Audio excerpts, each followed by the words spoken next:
আজকে তোমাদের মাঝে একটা চুরির গল্প নিয়ে আমি হাজির হয়েছে।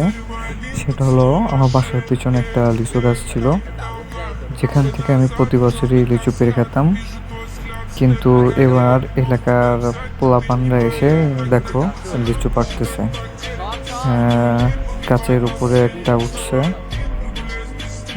এটা দেখো, ওই যে লাল লাল আপনার থোকায় থোকায় প্রচুর লিচু দেখা যাচ্ছে। আমার এখানে প্রায় থোকায় থোকায় প্রচুর লিচু হয়। এই একটা ছেলে আসছে, ওই যে গাছে ওঠার জন্য সম্ভবত মনে হয় আর কি, গাছে উঠবে এরকম পরিকল্পনা চলতেছে। আমি ওদেরকে দাবড়ও দিছি, কিন্তু ওরা কথা শুনতেছে না আমার।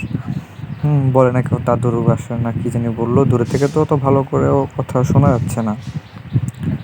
এবার লগা বানাচ্ছে, বানায় মনে হয় সম্ভবত পারতেছে, দেখা যাচ্ছে অনেক ভরপুর। আমি নিচু হয়েছে, আমি জানা মতো যে সবাই আম এগুলো চুরি করে সম্ভবত খায়, কিন্তু ও নিচেও 2-3টা আছে, এই যে ঘুরতেছে।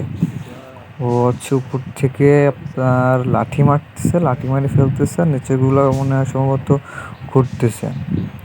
জানা মতে আম মানুষ চুরি করে খায়, কিন্তু লিচু রে ভাই, এর কোন ধরনের চোরেরা লিচু গাছ থেকে বাইরে খাওয়া লাগে? কত গাছে ছোট্ট একটা গাছ, কয়টা লিচু হয়? হুম চোরলা লিজেন্ড রে ভাই, চোর না তো নয়, কিন্তু লুচি চোর।